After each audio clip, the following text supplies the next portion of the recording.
Salut, c'est Walid du Japon. Donc dans cette vidéo, je vais vous montrer une des applications que j'utilise le plus souvent et qui s'appelle Japanese. Donc c'est une application pour le japonais en fait.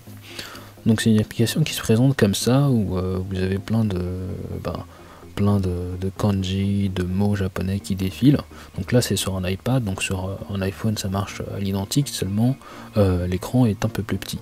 Donc vous pouvez simplement toucher un mot et vous avez donc sa prononciation, sa traduction en anglais, parfois vous avez des exemples, vous avez le niveau de japonais de référence. Par exemple dans le premier exemple, vous pouvez toujours toucher et avoir aussi les kanji en furigana, donc avec des petits hiragana en dessous des kanji. Donc voilà, vous avez par exemple thé bleu, norikaeru, vous avez plein de mots. Et en fait le truc c'est quoi, c'est que vous pouvez les enregistrer en fait selon des listes. Par exemple vous pouvez créer des listes, par exemple J, et ensuite vous le retrouverez dans vos listes par exemple.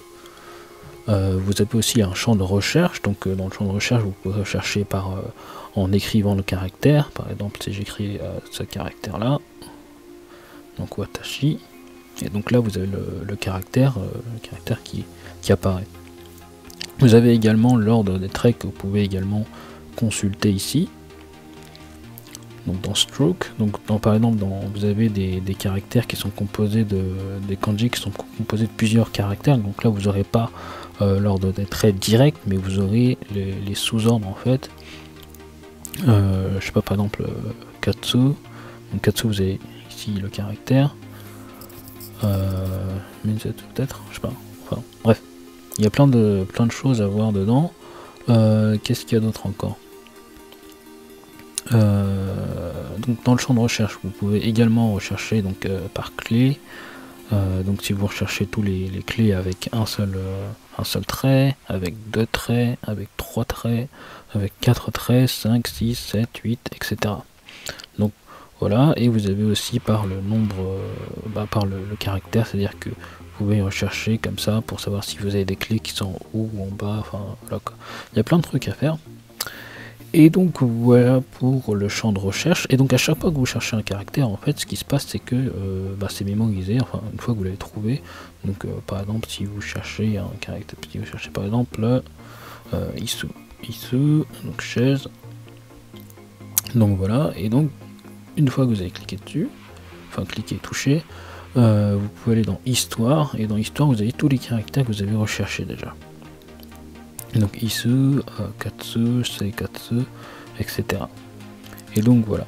Ce qu'il y a de cool en fait avec cette application, c'est que non seulement vous avez des listes, mais en plus de ces listes, eh bien, vous pouvez tout simplement les étudier. Donc vous avez un mode que je n'ai pas activé ici pour étudier. Donc je vais vous montrer ça sur mon iPhone. Vous allez voir, c'est assez simple et c'est marrant en fait.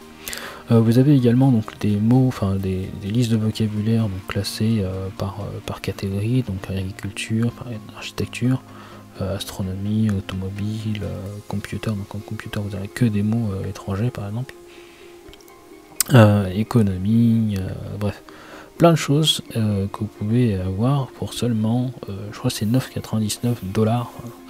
C'est hallucinant, enfin, c'est vraiment pas cher pour ce que c'est, parce que si vous comparez avec un dictionnaire électronique, un bon gros dico qui vous coûte dans les 200, 300 euros quoi. Franchement tout est là pour 999, franchement c'est une bonne affaire.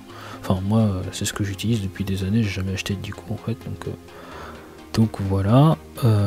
Vous avez également donc tous les adjectifs en i, les adjectifs en a, les onomatopées, pour compter, les particules, les conjonctions, des expressions, des proverbes, des phrases idiomatiques. Qu'est-ce que vous avez d'autre encore? Donc vous avez les verbes, les chidan, les godan, donc en fonction des groupes de noms, les pronoms. Et vous avez également bien sûr les kanji. Donc les kanji qui sont ici classés selon l'ordre Junior High, donc l'école, et vous pouvez aller par exemple cliquez ici, enfin touchez là, vous avez donc la première, donc le CP, et donc ici vous avez tous les kanji du CP qui sont répertoriés, le CE1, etc. Jusqu'au collège. Sinon vous avez également, il me semble, les kanji classés dans l'ordre du JPLT. Donc là pour rien, il faut aller dans JLPT, pardon, enfin je me trompe toujours avec ce mot là. Donc vous avez le niveau 5, le niveau 4, le niveau 3, le niveau 2 et le niveau 1. Donc là c'est là où il y a tout. Et donc vous pouvez étudier comme ça plein de kanji. Oh, apparemment il y en a 2059 maintenant, je m'étais resté à 57. Comme quoi ça évolue tout le temps. Donc vous avez également les kanas, hein, si vous avez oublié la prononciation ou l'écriture d'un kana, vous avez les hiragana ici, et en tapant au-dessus vous avez les katakana qui apparaissent. Et voilà, en fait, franchement c'est la meilleure application que vous pouvez avoir sur l'iPhone. Il y a aussi une autre application qui s'appelle Midori, mais j'ai jamais testé, donc je peux pas vous dire ce que ça donne, mais apparemment bon, elle est équivalente, mais quand même je préfère toujours celle-là, quoi. Voilà.